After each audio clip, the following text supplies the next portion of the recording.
All right. I hope it works better now. Sorry for the delay. Let me know if you can hear me. Okay, we're back. I had to change my microphone settings and all that shit, but here I am.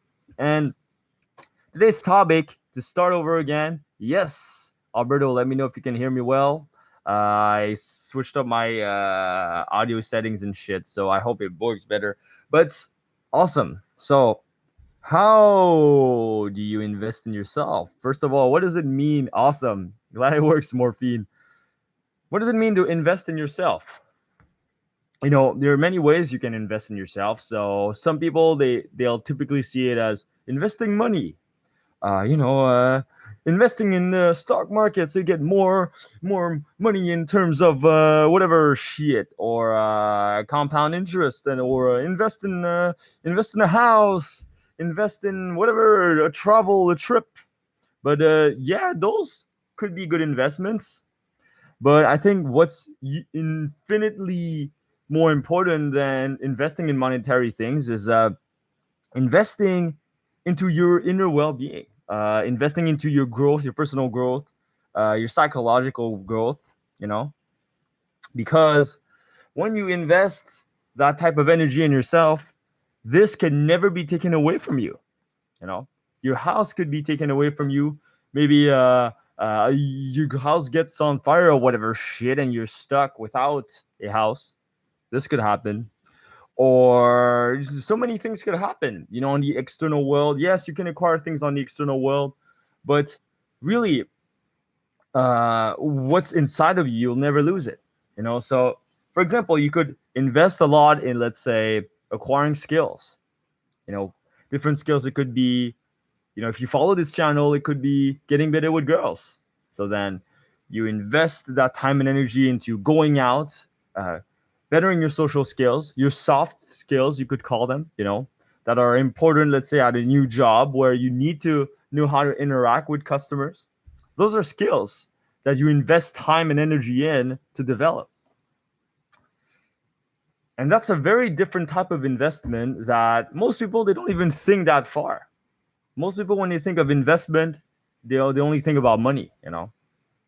And we'll get into the money part a bit later. But many other ways that you can invest in yourself is, let's say, working on yourself. In general, whether that's meditation, whether that's buying new books, reading them. Actually, it could be going out, socializing, working on your social skills, going to the gym. Here's one that's like a mix of monetary and actual investing in yourself, because you do gotta pay for the membership and stuff. Knowledge, overall knowledge. You can invest in yourself by getting coaching. You know, so let's say if you want to get coaching with me, you can do that. Check out my Patreon. See what I have to offer there, and any type of products you could find that could help you out. Right, personal development products, pickup products, whatever products there is. And many, let's say the average person.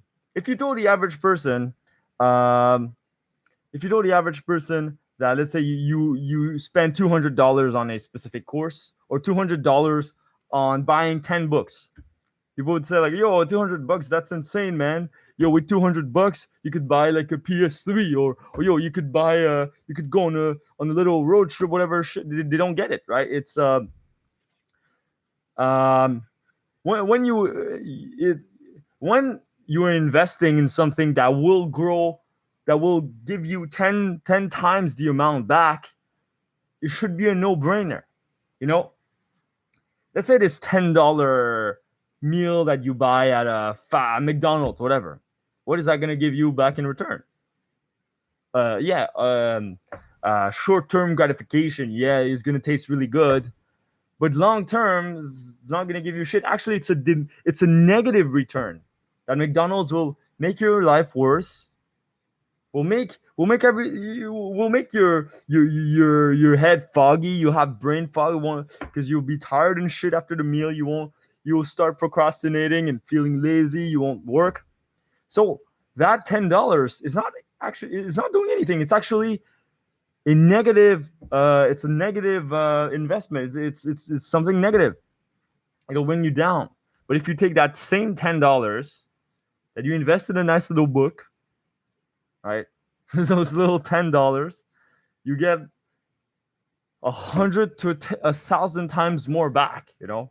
In some $10 books, you can definitely make back tens of thousands of dollars if you use that advice right.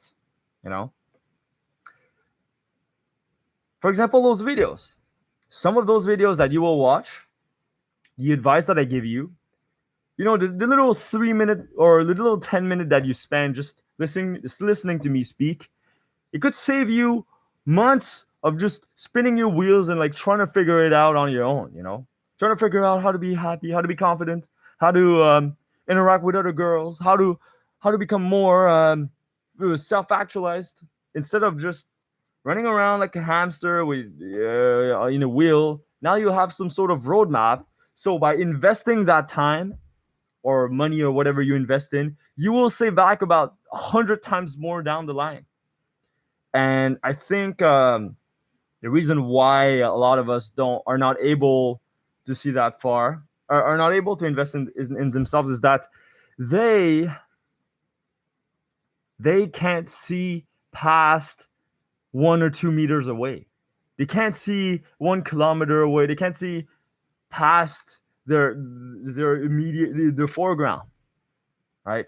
They don't see the entire depth of field past what's right in front of their nose. Let's say you're hungry. You get some delicious unhealthy food, processed food.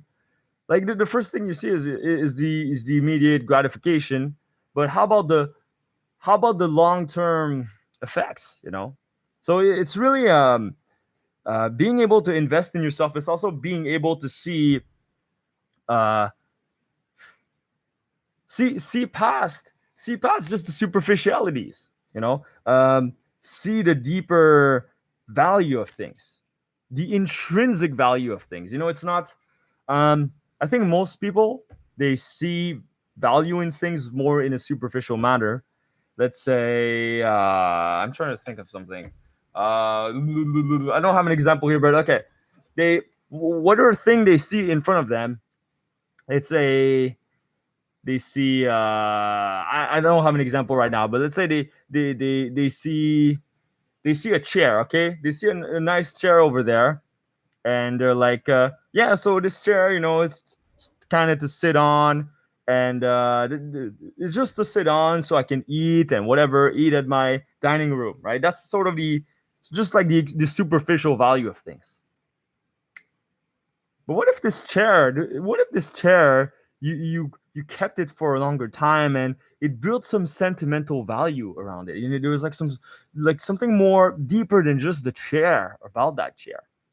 So then, it goes throughout the years, and then you have arguments on that chair with your spouse, and then your little kid later sits on that chair to do homework, and then this chair you move to another apartment, and then it becomes your favorite chair, and then it starts having some little scratches on it, and then you develop the sort of long-term value about things. You see past just what's right in front of you. I don't know if it's a good example, but just bear with me. Being able to see value behind just a little. Look at this notebook right here. You look at this notebook, be like, hey, this is $2. Yeah, it's just worth. You go to the dollar store, you buy this for $2. It's not worth that much, right? But then all the things you write in there, all the effort you put into that notebook, this becomes the value. This is the investment you put in. Like the example of the chair. You invest time and energy into sort of like giving a life to that chair or whatever. So then it's like it has a history to it. Kind of like when you invest in yourself, it's a similar thing. You're not just a body. You're not just a shell.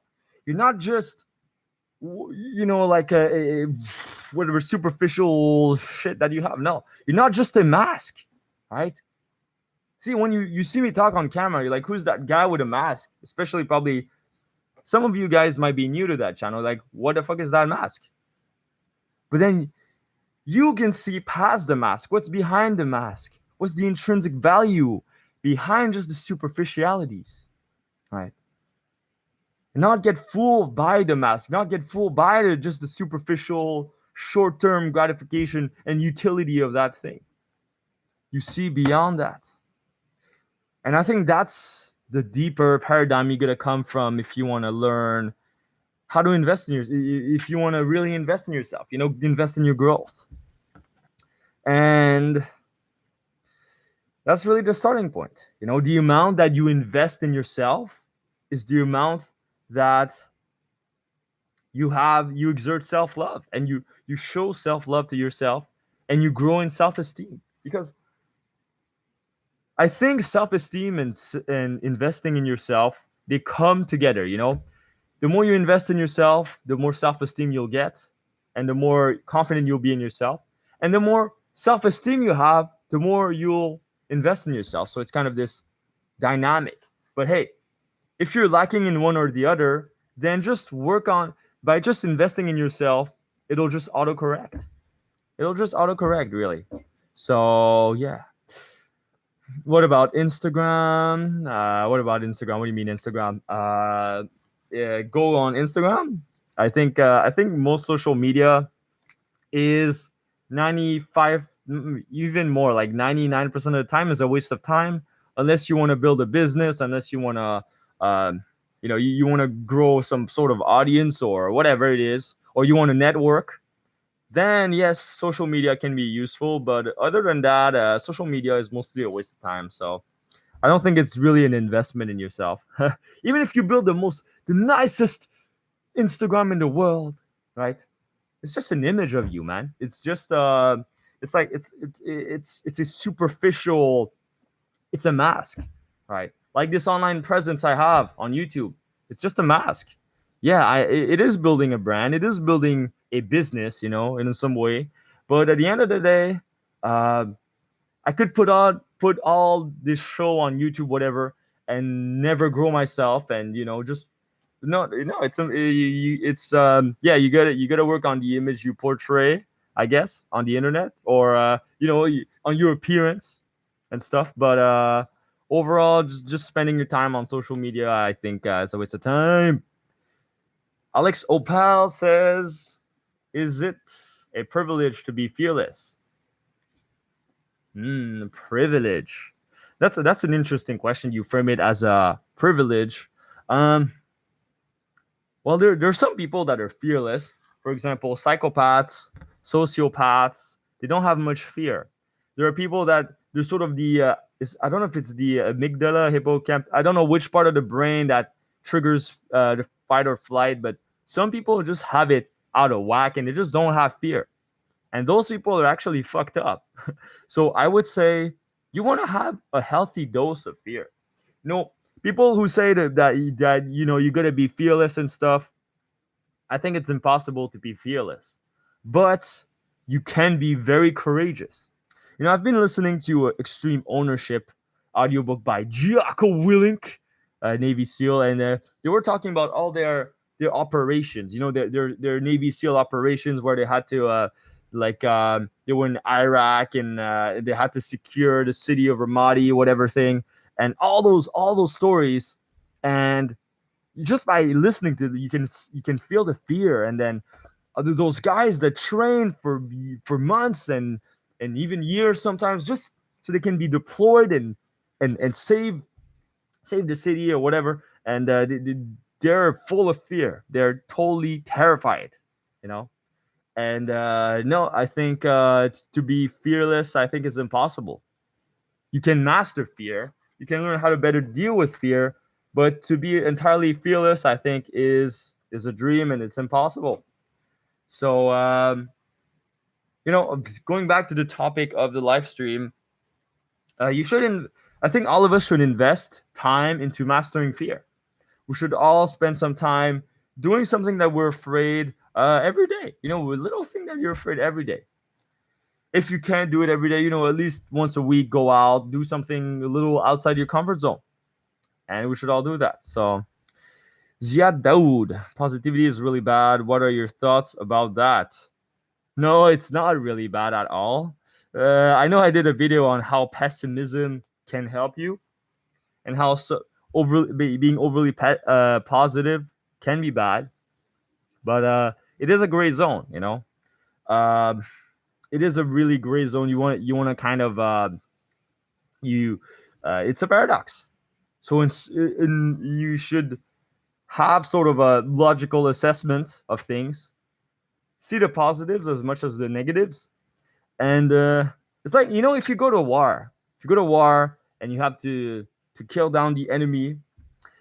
If you're overly optimistic and you don't see the negatives that could happen, you don't envision the downsides, you don't mitigate, you don't take care of the risks, like dangerous risks, uh, then you're gonna go blind and you're gonna get killed in battle. You know, so you gotta see the negatives and the positives, not only in war but in life. Yeah, there are some areas of life where the negatives are actually very, very, very small. Let's say you want to talk to this cute girl and you're really afraid, and in your head you picture all those negatives that she's gonna punch you in the face, call the police, whatever. But the worst that's gonna happen is that she's gonna be no thank you, I gotta go, have a great day.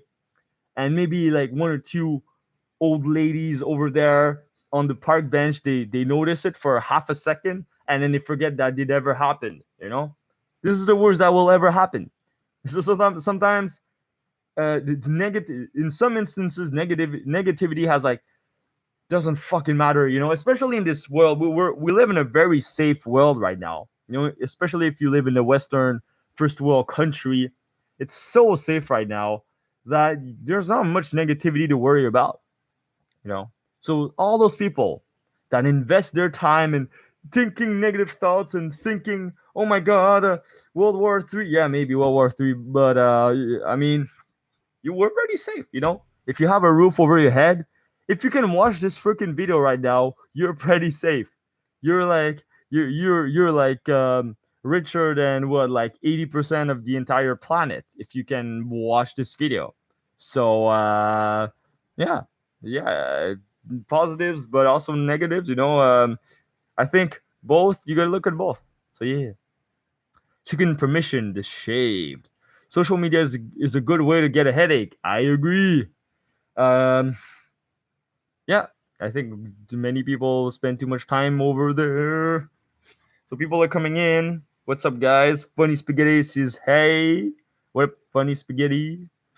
Maxi R. I never got slapped by a girl in QC in Quebec. Are you from Quebec? Yeah, I'm from Quebec. Yeah, yeah, dude. Like, some people, they have the greatest fears of whatever.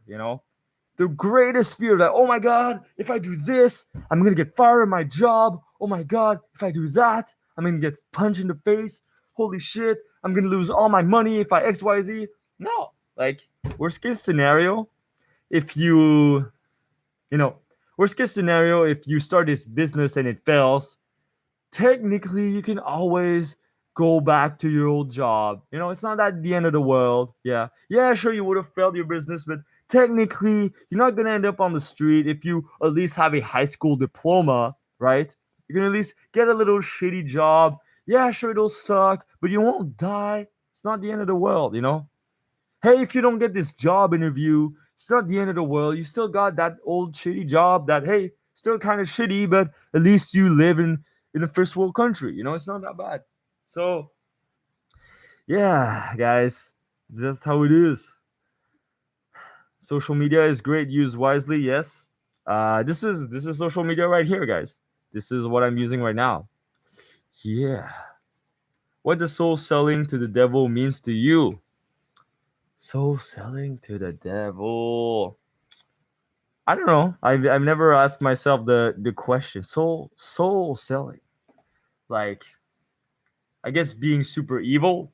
Uh I guess it'd be wearing a black mask on the internet and pretending to be some other alter ego, then nah, just kidding. Well, what first of all, what is evil? What is evil? Evil could be many things. It could be it's mostly a societal construct, what we created with society invented sort of the good and evil sort of to maintain order in the world, like, oh, it's bad to kill people, it's good to give to charity, whatever things. And it's because people are afraid of chaos, and it is a very good thing that we invented, that we came up with good and evil and morality, and ethics and stuff like that. And there was even branches of philosophy around that, like Immanuel Kant and utilitarianism and whatever stuff of the happiness of the greatest amount of people, which is great. But your concepts of good and evil, if you take them too dogmatically, will limit your growth and will limit your amount of personal development. So we talk about investing in ourselves, in this podcast, in this video. And yeah, if let's say if you invested all your time in following a specific religion that gave you all the concepts of good and bad, you invested all your time in that religion, but then by doing so, you limit all the time you could be spending, let's say, working on yourself. And you invest in some other ideology, and you don't invest in cultivating your identity. So that can become a huge problem there, because you take that other ideology as being you mistakenly take that ideology and cultivating that ideology as growing yourself, while it's not. It's like people will spend years of their life, decades of their life at school, right? Decades. And they think that they're growing themselves. They think that they're making themselves better. They think that they're investing in themselves. But what are they doing? They're investing their entire life following a specific system that they're following not because they truly want to, but because their parents or society convinced them that this was the thing they should be working on. This should be the thing they should be investing in. Well, yeah, sure. Maybe, okay, maybe like 1% out of 10 goes to school really because they want to. But 9 out of 10, okay?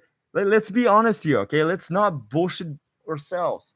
I know it is true, because just look around. You ask everyone at the school, man. Everyone you've been to school with, ask them why they go to school. They'll all right. 9 out of 10, okay, maybe like 7 out of 10, maybe 8 out of 10 people will be like, yeah, I always wanted to go to school, but in their hearts, they will know that they will know that they are lying to themselves, or they won't even know. They won't even know. It'll just they can't even realize they were brainwashed so much that they believe that they want to go to school, but they don't. And then 1% out of 10 will be like, yeah, I hate school, and I shouldn't be there, and my parents want me to go, or whatever. Maybe it became maybe a bit more. I don't know about the percentage, but yeah, it's none of us want to go to school, man. And 1% out of 10 like genuinely wants to go to school, probably, or genuinely wanted to follow the system, genuinely wanted to. But the other 9 out of 10 people, they don't really ever want to go to school. Maybe it's even worse. Maybe it's 99 out of the 100. I don't know. But yeah, it's something like that. It is something like that. And we got brainwashed so much by whatever it is, not just school, but it is your parents, your friends around you, that you don't even know what investing in yourself means. You don't know how to invest in yourself because you don't know yourself, right? That's a deeper idea right here. Trying to think about that. How can you invest in yourself if you don't know yourself? Do you really know yourself, right? It's a good question to ask you, because if you don't know yourself, then it makes sense why you would spend a lot of time watching television, or loafing on YouTube or whatever, because it's like if you don't know what you want, then you don't know what to invest in.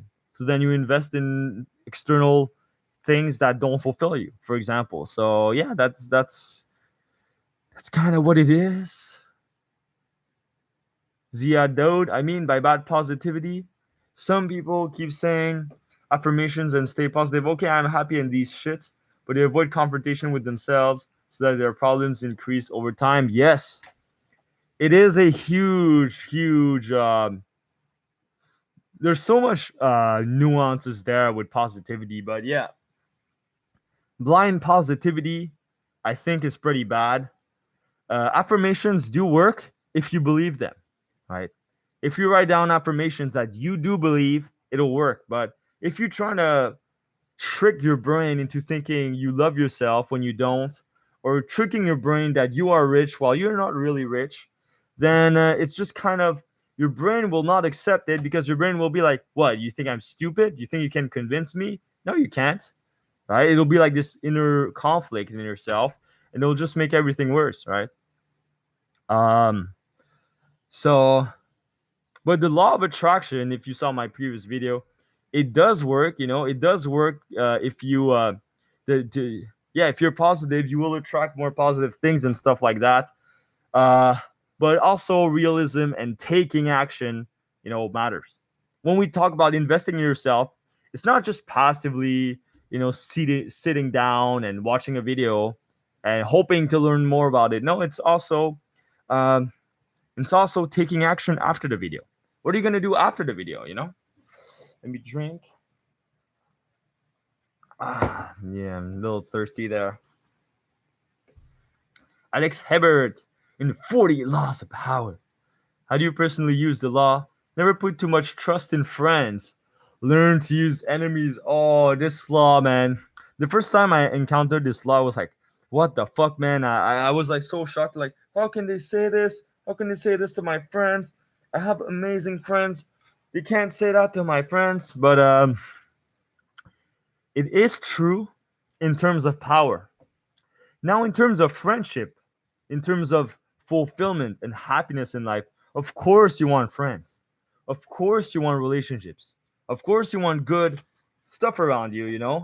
But, you can't invest so much time and energy in friends and expect something in return. You know, um, I think everyone is inherently selfish in some ways. And when it comes to power, when it comes to money, when it comes to business, for example, when it comes to just the workforce, you cannot trust friends there because as soon as money is on the line, as soon as power is on the line, as soon as there's business on the line, creating a real friendship is going to be very difficult. Unless you created that friendship beforehand.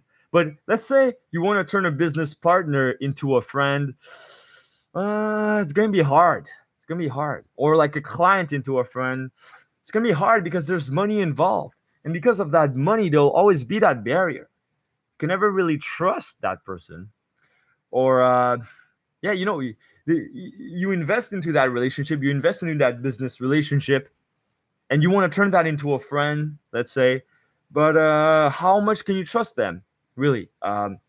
Because if you go out in the real world, you'll see.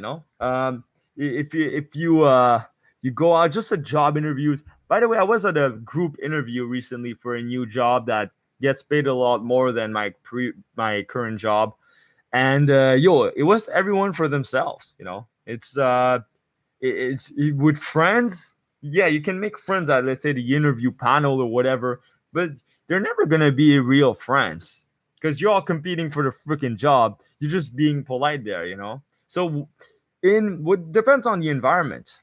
Depends on the environment, and depending on the environment will depend on the quality of the relationship, friendship, and also, and how do I personally use enemies?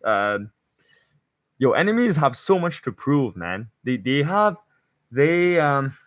some of my best commentators on YouTube. I had a lot of hate on my sneaking video, so then they would, some people would say, "Oh, you wear a mask. Oh, you're such a fucking faggot, whatever." Say some homosexual things that have nothing to do with.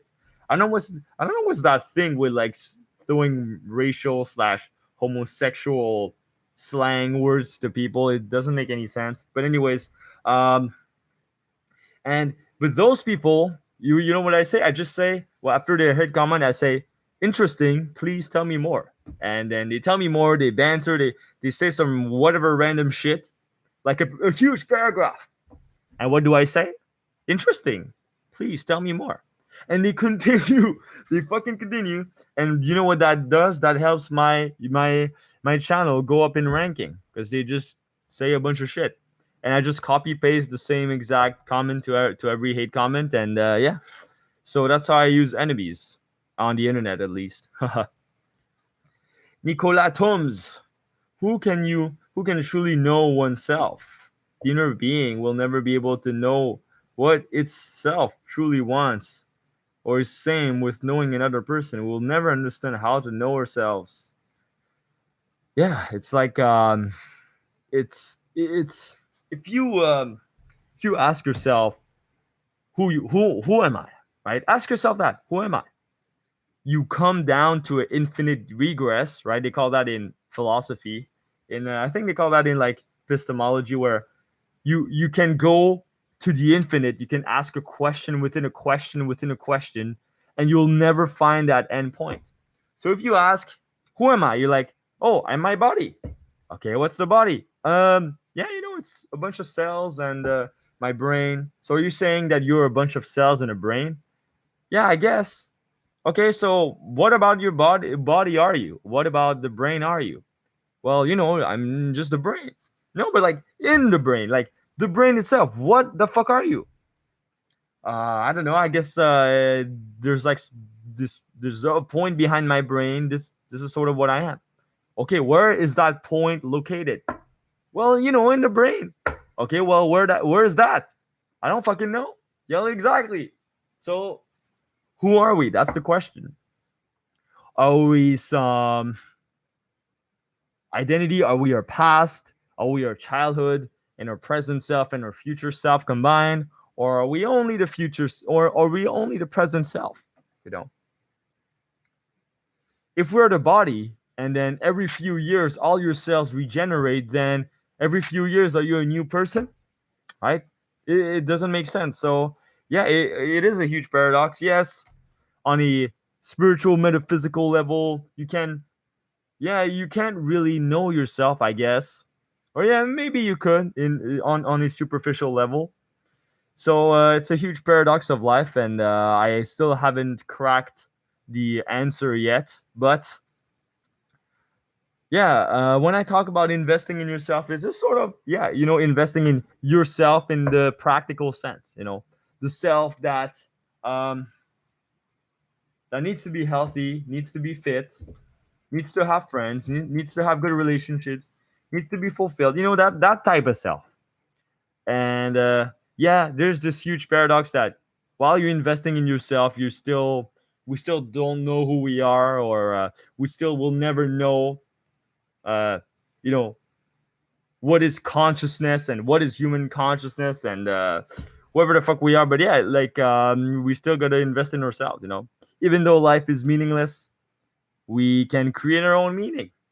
So yeah, a long question with a massive answer, I guess. Last week's win color. Any tips on looking for your authentic self? How does one find your true joy when in a state of constantly coping with stress? Oh, damn. Well, first of all, when you want to find your authentic self, that's kind of like higher in the pyramid of needs, you could say. But then the fundamental obstacle before you can find that is deal with the stress first. It's sort of the barrier, the like the problem at the bottom. You deal with the bottom part, with the little part like that annoys you, and then you can move to a higher state of you can move to higher levels of personal development. But first, you gotta face those obstacles. Um, so obviously for stress, there's many practical tips. For example, meditation, journaling, hanging out with friends, and de-stressing, sleeping well, eating well. Those are many things to deal with stress. And obviously, for your authentic self, one thing I'd suggest for you is check out my life purpose book. In the description, it's only $3 now. And as I say, investing in yourself. If you really truly value your personal development, then for $3 you can literally make 100,000 times the amount back. Like, because there's nothing more. It's literally the one thing that everyone should strive for right now. In our modern world right now, where nobody knows what the fuck they want to do in their life. You should find your life purpose. This is what the fuck. The mic fell off, but this is the best way to invest in yourself now. So go grab that book. It's $3, like literally right now. Go grab it right now. This is my suggestion to you. And I'm not just selling this to you because it's just fucking $3. I'm not making anything out of it almost. So yeah, but this is my suggestion for you. Wait. Tricking your brain actually works. Giving affirmations so often will make your brain believe it, and that will become your reality. It can work actually. Um, well, if you look at, let's say, my I have a hypnosis MP3 on my channel. Just type in like nameless hypnosis. You should find it, and it's kind of to help you uh, put into affirmations into your brain. And those are affirmations that, yes, they might not be 100% true for you right now, but at least it could be 1% true. And if they are 1% true for you, that's enough for your brain to be able to welcome it. But if it's 0% open to the affirmation, then forget about it. It's got to be, the affirmation can work. Um, Investing in those type of positive beliefs, it does work if you believe them. And yeah, that's how it works. Vanessa Marie Mars, is this live stream going to be available later? Because it's 2 a.m. and I kind of want to sleep. Appreciate your views on live. Dude, yes, it'll be available later. No worries. You can always look at it later. So you can ask your question now. Ask your question now, and I'll answer it. And you can watch the live stream later at the 38-minute mark or whatever. And you'll have your answer to your question. So yeah, don't hesitate. Just you can leave your comment right here. Hello, Booba King. Booba King. Well, how about Buddha King? Buddha King. How and when did you start approaching? Approaching girls? I started approaching when I was fed up with being lonely and fed up with having no success with girls. So that's when I started. I think it was my last year of high school. That's why I just did my first approach. I approached this Asian girl working in front of a restaurant. I was so nervous as hell, but I had to do it, and it was fun. You just gotta start. You have fears. You want to start investing in yourself right now, okay? You want to invest in yourself. You want to grow yourself. What you can invest right now that everyone has is time and energy, right? If you don't have time, you don't have priorities. You're just doing everything. You're wasting your time away. Let's be real here. You have no time. You don't know how to prioritize your time. You don't know how to be efficient. If you have zero time, you gotta work on your on better organizing yourself, cleaning all the way the bullshit out of your life. Say no to all stupid obligations. Learn how to batch everything. Stop wasting your time cooking every single day. Just batch cook once, and then you don't have to waste 1 hour per day to cook, or just like prepare everything so you have more time in your life. And if you don't have energy, well, fix your freaking diet. Go to the gym, sleep better, seriously. you know so there's always a way. You can always, you want to start something, you can always start right the fuck now. You can always start right the fuck now. And we all should start right the fuck now. Oh, it's itching my eyes. One sec. So invest now. Invest right the fuck now, bitches. I hope it doesn't get demonetized because I'm starting to swear now. Jack Philosopher, hey, what is up? Volunteer brainwashing is very powerful. It works. Yeah, you can brainwash yourself. You can brainwash anyone if you really learn how to. I guess some people are more open to it. Some people are more closed-minded to it. But yeah, people are brainwashable, and usually it's the brainwash sort of starts, one drip at a time, one drop at a time. So then, let's say with social conditioning, it starts with when you're very little, and then your parents send you to kindergarten. You kind of already put in that structured environment.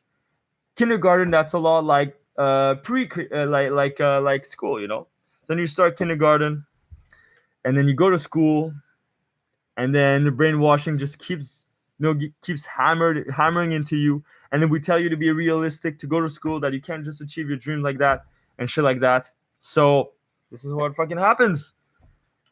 Brainwash. Be careful with it. I'm gonna have a test tomorrow, and I know not much. Well, half of all the stuff. What do I do? Keep studying or just stop? It's 2:15 a.m. Um, that's a good question because, well, first of all, admit that you fucked up. Like, let's be honest. Like, accept the fact. Okay, I fucked up.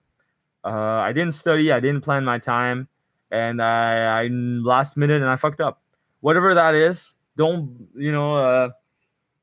make sure you don't blame it on external circumstance or whatever that could be. Um, yeah, first step, admit that you fucked up, and when some people they would rather study and pull an all-nighter and study the entire book and not sleep and go to the test than, let's say, study half of it and then sleep. I'd say go sleep right now. Why? Because when you sleep, your brain starts associating everything that you've studied, like memorizing the facts and processing the facts. Especially with deep sleep, you're consolidating the facts. And REM sleep, you're kind of linking all of these facts together. So as you sleep, you're studying as you sleep. As crazy as that sounds, your brain is still going on. So then, if I had the choice between studying half of the book and sleep for 8 hours a night, or study an entire book and not sleep at all, I'll probably just sleep. I'd probably just study half the fucking book. And guess what? As I study half the book, I'll ask myself the entire time, what are the 20% of the material in that book that will give you 80% of the results? So then you focus on that 20% and fuck all the rest, and then go to sleep, honestly. So if you, like I'd say, do like another 15-30 minute review and then just sleep and accept your fate. You messed up, but hey, there's not much you can do about it. So just, do your best. I really want information. I don't know why I'm obsessed with it, but it's not like school education. Like, I can't stand that kind of information anyways. I want to become way fucking better than I am. Now, can you? Yes, you can, of course. Just read a shitload of books. Learn to think for yourself. Invest in yourself, as I said, in the title of the live stream. Learn to invest in yourself. Long-term investment in yourself, right? So ask yourself this. Actually, a few questions I can ask yourself. You guys can ask yourself. What are 3 physical things I can invest in right now that will help me grow? The top 3 physical things. So those physical things could be, let's say, a book. It could be buying an e-reader so then you can bring books anywhere with you. Or it could even be, let's say, a yoga mat so you can start going to yoga classes. What are 3 physical things that you can buy that will improve your life, help you go? It could be even like a meditation, whatever CD program, or it could even be a fan so you can sleep better at night. I don't know. It could be a protein shake or whatever. You're like, what are 3 physical things? And you can start with that. If you want to become better, like Booba King.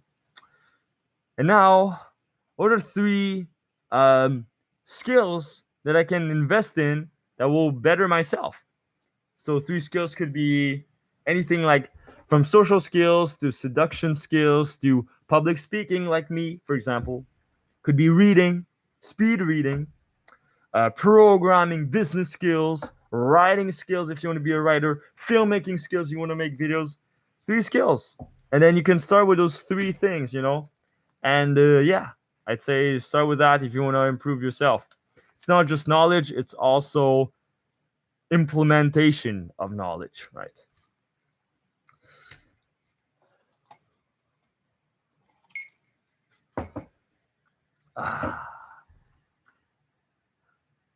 Just do it is the best advice. A lot of times we get stuck accumulating knowledge and never start and learn anything the mask falling off. Fuck. Yeah. Once you have enough knowledge, you should just implement right now. Um, Once you have the minimal amount of knowledge, the simplest amount of knowledge, you should go out and implement it right now. Really. There's no reason why not to. And I'd say most people in personal development. Okay, here are the stats. In my opinion, I don't know if it's true, but I'm just speculating. Okay, of the 100 people, 100% of people that go in personal development, 90% out of those 10% of people, 90% of people after 6 months will give up personal development. Right. So why do I know that? Because people that, let's say, subscribe to my channel a month or 2 or 3 or 6 months ago, some of them were some of my raving fans. They were commenting on my video every single day, and then let's say 2 3 months later they completely stopped. Like, yeah, okay, maybe they just found a new channel, or maybe they just find something better to do. But I'd say probably most of them or half of them just gave up personal development, even though they were raving fans before. So think about you guys. Maybe some of you guys think, yo, I'm getting on that journey to better myself and stuff. But honestly, it's not good to be pessimistic. But I'd say at least half of you will stay in personal development, but the other half will probably give up. And it really sucks. I don't want that to happen to you guys. So I really hope you're part of that 10% that will really take your personal development seriously, because it is incredibly difficult, which is why people give up, why people they won't do it. They won't invest in themselves. They don't have the energy, they don't have the time, or they just make excuse that they don't have the energy or the time, or whatever shit that is, right? So yeah, dude, you have the minimum theory. Now go out and implement it. I already gave you 2 questions to ask yourself, right? What are the 3 physical things you can invest in yourself right now? And what are the 3 skills you can develop right now? And start picking one thing, start working on one skill, start getting that one physical thing. And yeah, you should try that. You start with that. Francesco Paolo Sistra. That's a pretty cool name, by the way. It's quite a name. Yeah, sure, I admit I fucked up low, but the remaining stuff, it's about 50 pages. So maybe I can rush in it 1 hour. Yeah, okay. You have 1 hour, just do it. Just fucking do it. By the way, thank you for the tip. Really helpful. You know what's good. Yeah, this is just my personal opinion. I'm not in your shoes, so I don't know how long the test is, how much you have to study. But if it's only a few pages, you can definitely skim through it. So I'd say go through it. Go. Last rakes, win color, any good reading recommendations? I don't remember who said that. I think it was it Dan Locke? I don't remember, but the best book you can read right now is the book about the problem right in front of you. So ask yourself this: what is the number one thing right now that's limiting me from my personal development? Or what's the number one thing in my life right now that's causing me the most pain, that if I solved it, everything else would be easier or unnecessary, right? Ask yourself that. What's that one thing? Right? And whatever that one thing is, type on Google how to solve that thing, and you'll how to solve that thing, whatever thing that is, book, and you'll find a list of books and pick and trying to find the best reviews and find that one book. That's the best recommended reading for you. And yeah, talking about how to invest in yourself, right? Independent thinking goers. Kabasira, what are your thoughts about microdoses on shrooms? I think it's great. And yeah, you could try it out. Just it depends for what too, but overall I think it's good for creativity. It's good for developing empathy and social skills and being in the moment. But I'd say, yeah, you could experiment with this type of stuff, but also uh yeah, you want moments when you're maybe trying it out and moments where you're not doing it, just kind of always go back to baseline, don't become dependent on it. I did microdose on shrooms for a few months before, and it really helped me creatively. It helped me socially too. It helped me get more in touch with myself. It's pretty good. But whether like right now I don't really need them. I think I can just operate without them. But yeah, I might do it again. I don't know. All right, it's my last session exam. After that, I'm ready for summer and invest on myself. Awesome. Well, you can invest. You can start now investing in yourself. Like it start with little things like getting a nice cup of tea. You know, taking care of yourself, meditation. It doesn't take that much effort. You should love yourself every day, invest in yourself every day, whether that is reading 5 minutes per day or a warm bath to unwind, let go of that stress. It's good. You good, take care of yourself. Yeah. Morphine says, Francesco, you're procrastinating. I agree. I agree. You can always watch the replay later. But yeah, I'm flattered that you still watch even though you have a exam tomorrow. But yeah, if you gotta do your exam, definitely go do it. I want the social skills, introduction skills, and learn how to manipulate people in a way. But do you have any places I can learn these skills? Um, Social skills, yes. Seduction skills, yes. Okay, I have the number one book for social skills. If you're, this is a book if you want to go from like sucking average to like average. Okay, so wait, I'm gonna show you. It's called the Social Skills Guidebook by Chris. What's it? The Social Skills Guidebook. Just type in Social Skills Guidebook. You'll find it by Chris MacLeod. It's I think it's the best book I've ever read for social skills. So I highly recommend it for you guys. And yeah, for any of you guys that are struggling socially to make friends or little social details like how to move a friend, how to move from acquaintance to friend, how to make more friends, how to create a social circle, stuff like that. It's very interesting. You should definitely check it out. Um, about seduction, well, you got some PUA stuff on the internet you can find. And for manipulation, I'd ask, well, why do you want to learn how to manipulate?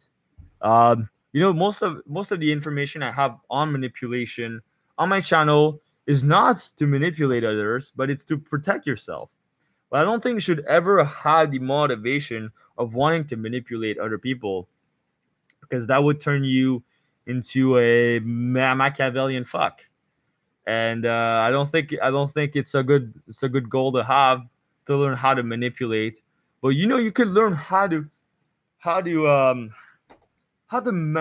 navigate uh, um, you know fields, whether it's a business field or wherever you're gonna social situations. Learn how to navigate through people who are cunning, deceiving, manipulative.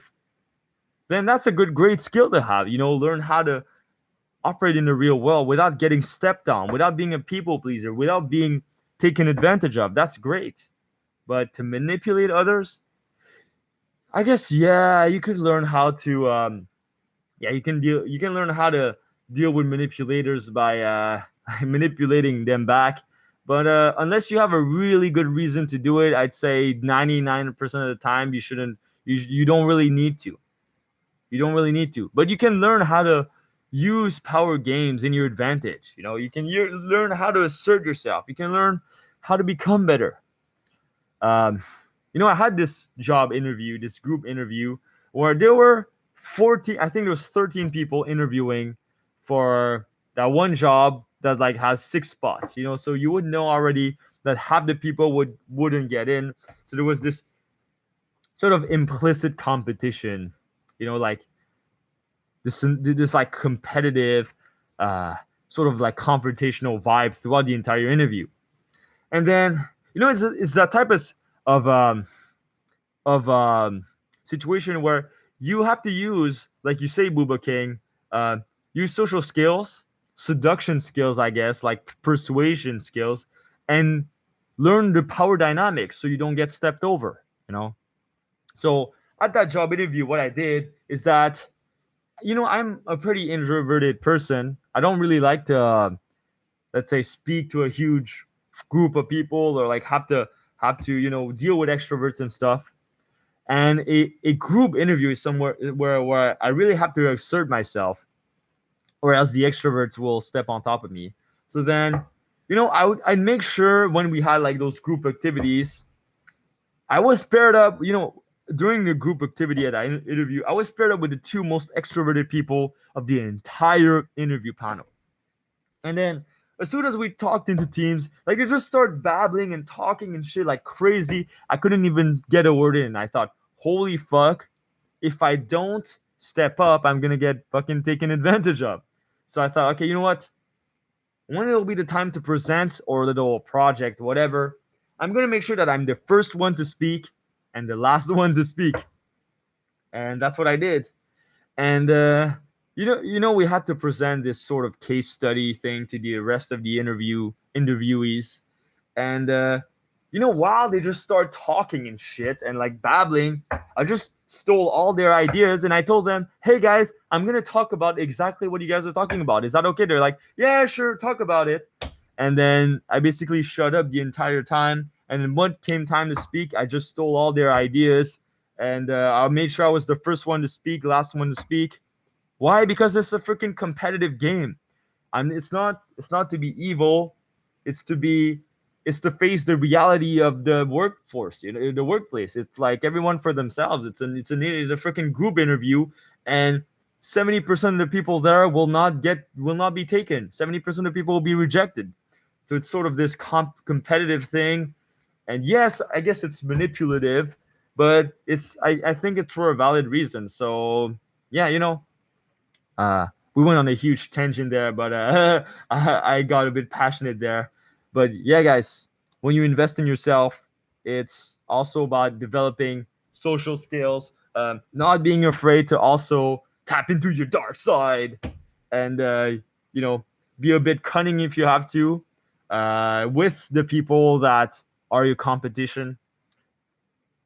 Yeah, sometimes you have to do that. You have to be a bit cunning. It's kind of the reality of living in the real world. But I keep emphasizing this. Don't be like that with your friends, your close friends, your family members. With your friends, family members, it's your sanctuary. You want to be, really peaceful, really nice. But then in other difficult scenarios, then you might have to switch it up a little bit. All right, guys, it's been 58 freaking minutes. So shoot all your questions rapid fire. I'm gonna end it soon, and I'm gonna go make some food because I didn't eat yet, bitches. How are you, bro? I am good, bro. After Ahmed, Emerge Gaming. I need a dual partner for what? Yeah, bro. Manipulation for protection is good, but not always. Yeah, it is very. It is a huge, nuanced topic, and it's hard to get into here. And I'm probably the only guy on YouTube that will tell you that manipulation can be good, because, like no one, every video on YouTube is like how to arm yourself against it. And my videos are kind of about that, but sometimes you gotta play the power game, and it fucking sucks. I wish I didn't need to do all those power tricks, but you're gonna do it sometimes. So yeah, maybe yeah, I guess that's what it is sometimes. Wrong stream. What? That's what I want to do because there's so many people out there who try to get at me. Yeah, I guess that makes sense. Um, yeah, if they try to get you, the best defense against manipulators is just give them the silent treatment. By the way, because isolation is the worst punishment. People manipulate because they want more power in their life. They want more. They want something out of you. They want a reaction out of you. And if you give them no air to breathe, they're gonna suffocate. So it's pretty simple, you know. Don't give them air to breathe. Don't give them any space to attack you. You know, be evasive. The same way I wear a mask. It's kind of like, man, what if people like me, people hate me, man, what are they hating on? They're just hating on an idea. They're not hating me. They're not like they're not necessarily, when I receive a like and a positive comment, at the beginning it felt really good. Now it's just kind of, yeah, you know what? Thanks, but doesn't change who I am. Doesn't matter, you know. So it's kind of this neutrality about things I think is useful. Bro, say something about charming other people. How to charm other people, listen to them, and offer them value. And that's the basis of it, really. Yeah, you can learn how to be witty, how to be um, good looking and shit. And yeah, that could help you win the approval of others. But to be charming in general, just listen more than you speak. Uh, Understand what they truly want emotionally. Ask them, those deep questions. I get to know them and shit like that. And yeah, if you really give them space to talk and space to express themselves, like they will love you. This is probably number one thing. I want to take advantage of people. I just want to be protected if I'm getting stepped over. Yep, that makes complete sense. Benjamin says, "Hey, Nameless, let's meditate together live on stream again." Yo! Oh, you're the first person that asked that. You know what? Next live stream, I could do that. It's way less effort, and it's it gives me my meditation for the day. So yeah, I could probably do that again. And it motivates people to meditate with me, right? So, do you think negative outlets can be used in a positive way, like heavy metal or violent video games? Well, if they're used in a positive way, are they really negative outlets? I think heavy metal is a really positive outlet. Like, yo, I have I have this freaking guitar right here, right? This guitar right here, and whenever I feel bored and shit, I just start playing. And it makes me super happy, and I think it's a super positive outlet. So, yeah, for sure. Um there's this guy called Tom Billier. He plays FPS shooters, and I really love it how he's like a huge personal development guy on YouTube. Just type in Tom Billier, Bilyu. He talks about FPS shooters and how he plays FPS shooters to train his mind to stay calm under pressure. It's very interesting. So yeah, it's just a really funny thing. Anyways, um, Adrian Behad Vivero. How to deal with chads trying to imag you? Oh, are you hmm. Well, first of all, I removed the word chads from your vocabulary because by calling them chads, you are shaming that part of society. You're sort of you're distantiating yourself from ever being able to become a quote unquote Chad in your life. And for those of you who don't know what a Chad is, if you go in the incel, involuntary celibate community, a Chad is a guy who is naturally attractive with girls and just gets girls naturally and shit. Right. And wait 1 second. Just gonna put that back. Gonna put that back. So, oh fucking shit, my mic. If you if you shame the chads, if you shame the guy who are naturally good at picking up girls or attracting women, then you ensure yourself that you never ever become a naturally attractive guy ever in your life. So just the frame it's coming from. Why would you want to amog a Chad? Why don't you want to befriend a Chad and learn from the chat. Right? Why do you want to befriend a guy who's naturally attractive and learn from him? And maybe he can teach you a thing or two. And maybe the naturally attractive guy is actually a very nice and cool and down to earth guy. Who knows? Yeah, some of them are assholes, but not all. So I'd say if they try to amog you, I'd say amog, by the way, means when they try to steal away your girl or the group. Um, well, those are assholes. They're just assholes. Just get the fuck away from them. I don't know. Your thoughts on weed? I feel it betters my thinking process as the side effects makes me too comfortable and introverted. I think weed, yes, it can help you out for certain things. Depends what you want to do. If you're socializing, whatever, do it if you want. The problem is the smoke. Smoking it is actually it's probably bad for your lungs. The best way for to get weed would probably be to eat it. So if you can eat it, I guess it'd be way healthier. Uh, but what I don't like about weed is it makes you so lazy, and I just hate feeling lazy. I completely hate it. So if you want to be productive, avoid weed like the plague. At Aftab Ahmed, thanks, bros. Always being yourself. Great channel. Thanks, Dode. And thank you for the stream, man. Yeah, thanks to you guys for the help. I'm gonna end the stream right now. So thank you guys for watching. For you guys that just arrived, don't worry, you can always watch the live stream in times two speed. You can watch it again in the future and shit. So thank you guys for watching. I'll see you guys next time and peace. Hell yeah.